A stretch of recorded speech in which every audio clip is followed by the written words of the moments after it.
है guys, once again welcome to W3 web school. मैं हूं साहिल और आज का चैप्टर है CSS टाइप के बारे में कि मेनली हम CSS को कितने टाइप हम लिख सकते हैं।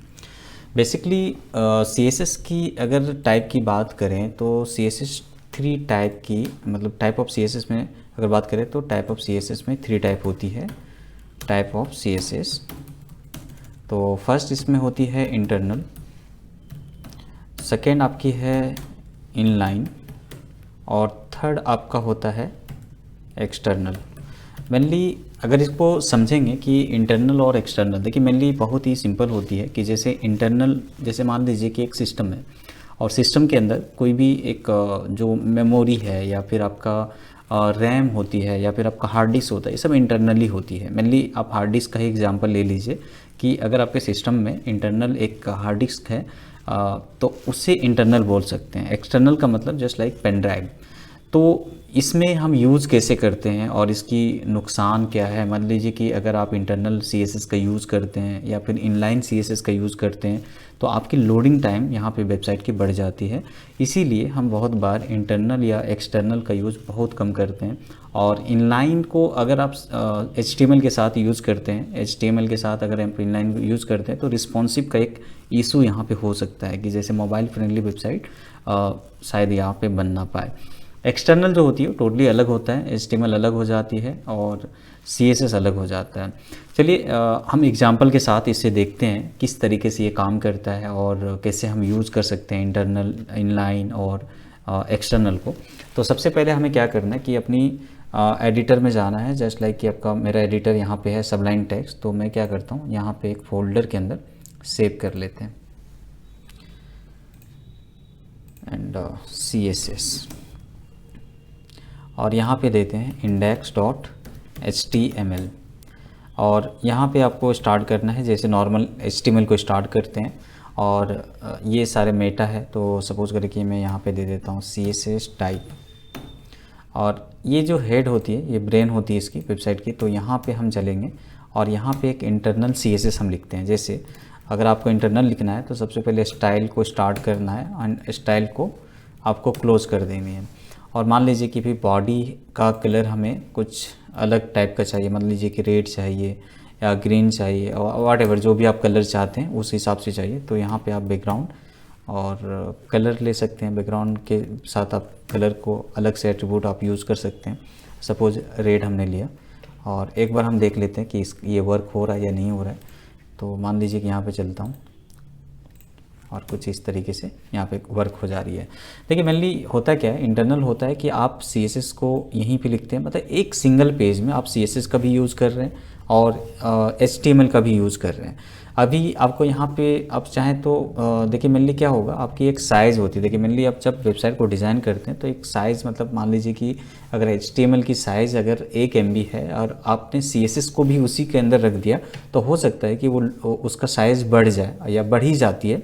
और उससे नुकसान क्या होता है कि बाद में उसको लोड होने में बहुत ज़्यादा टाइम लग जाता है। इसीलिए इनलाइन CSS का बहुत कम यूज़, इंटरनल CSS का बहुत कम यूज़ करें, वही बेटर है। अभी यहाँ पे हम बहुत कुछ बना सकते हैं। जस्ट लाइक कि अभी मैं यहाँ पे बॉक्स लेते हैं, एक क्लास बनाते हैं बॉक्स और मान लीजिए कि यहाँ पे हम एक विड्थ लेते हैं एट्रीब्यूट में, मान लीजिए 400 पिक्सल और यहाँ पे लेते हैं हाइट 500 पिक्सल एंड यहाँ पे कुछ भी एक कलर ले लेते हैं, बैकग्राउंड कलर ग्रीन कर देते हैं और इसको बस हम यहाँ पे यूज़ कर लेंगे div के साथ, div क्लास बॉक्स।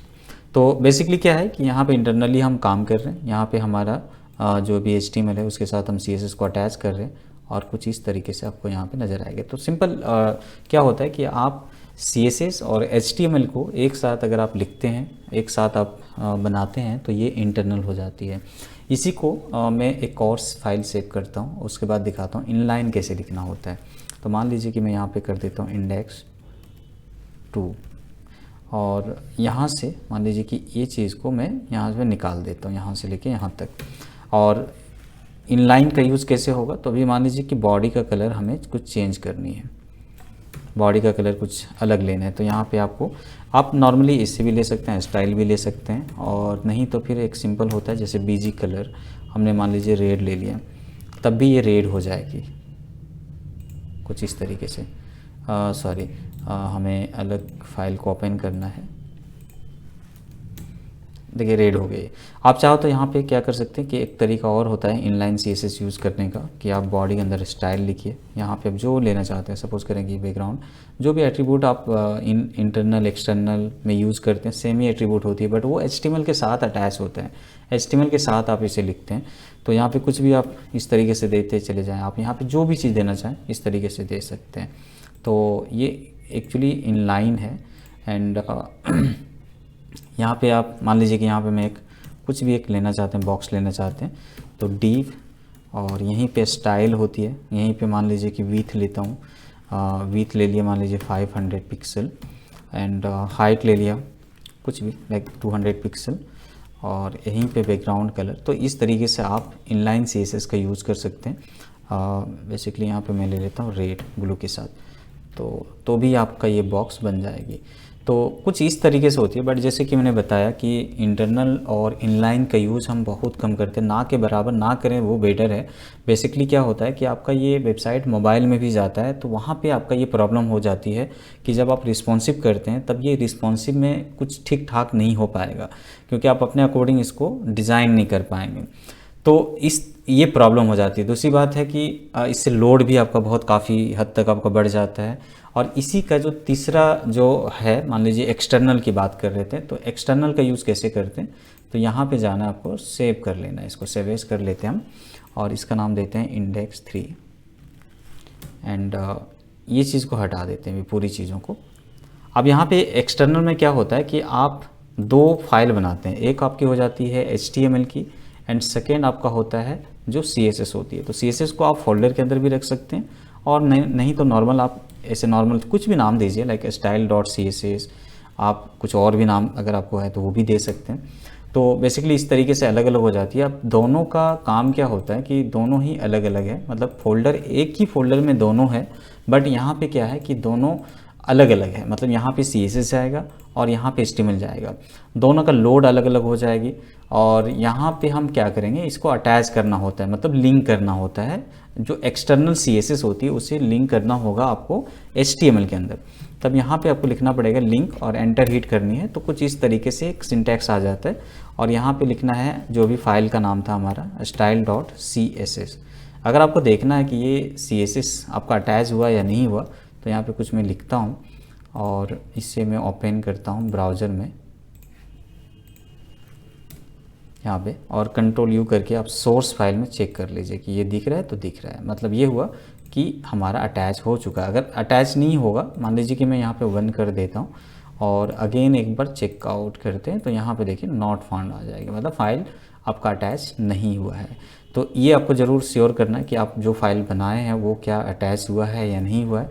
तो कुछ इस तरीके से अभी देखिए ये हमारा सेलेक्टर है, मैं यहाँ पे चलता हूँ, और यहाँ पे मैं ऐसे नॉर्मल बॉडी लिखूँगा। कोडिंग करने का तरीका सबका एक जैसा है, बट ये तरीका चेंज हो जाती है कि आप किस तरीके से चीज़ों को काम करते हैं, इंटरनल एक्सटर्नल या फिर आप इनलाइन के तौर पे। तो यहाँ पे चलेंगे तो देखिए ये अटैच हो जाएगा, तो कुछ इस तरीके से काम करेगा। अभी मुझे कुछ बॉक्स लेनी है, तो मैं यहाँ पे ले सकता हूँ मेन बॉक्स, व्हाटएवर जो भी लेना चाहते हैं। और मान लीजिए कि यहाँ पे मैं ऐसे कुछ भी ले लेते हैं, वैल्यू ले लेते हैं, एंड हाइट भी कुछ दे देते हैं 400 के अंदर। मार्जिन ओरिजिन, जैसे मार्जिन होती है तो मार्जिन ऑटो, मतलब इसको बीच में लाना है, अगर सेंटर करना है बॉक्स को तो मार्जिन ऑटो का यूज़ करते हैं, चारों तरफ से ये ऑटो हो जाती है। और बैकग्राउंड कलर एक हम ले लेते हैं, मान लीजिए कि ब्लू ले लेते हैं, और इसे हमें यूज़ करना पड़ेगा यहाँ पे बॉडी के अंदर, क्योंकि हमें बॉडी के अंदर ही डिस्प्ले करानी है। तो यहाँ पे लेना है डी, एंड यहाँ पे ID, जो क्योंकि हैश में लिया था तो ID और डॉट में लेते हैं तो क्लास हो जाती है। और कुछ इस तरीके से हमारा यहाँ पे दिख रहा है। यहाँ पे आप बहुत सारे चीज़, मतलब मान लीजिए कि यहाँ पे हेडिंग टैग चलाना चाहते हैं, या फिर आपका पैराग्राफ है, या व्हाटएवर जो भी चीज़ आप यहाँ पे लेना चाहते हैं। तो ये सिंपल सा फंडा है कि ज़्यादातर जो है हम यूज़ करते हैं एक्सटर्नल का, इनलाइन और इंटरनल का अवॉइड करिए, जितना हो सके अवॉइड करिए, और एक्सटर्नल का यूज़ आप ज़्यादा से ज़्यादा करिए। होप सो आपको ये ट्यूटोरियल यूज़फुल होगा, एंड हमारे चैनल को सब्सक्राइब करिए। एंड कोई भी डाउट है तो कमेंट में ज़रूर आप कमेंट कर सकते हैं। एंड हमारे कोर्स के लिए भी आप इंक्वायरी कर सकते हैं। Thank you so much.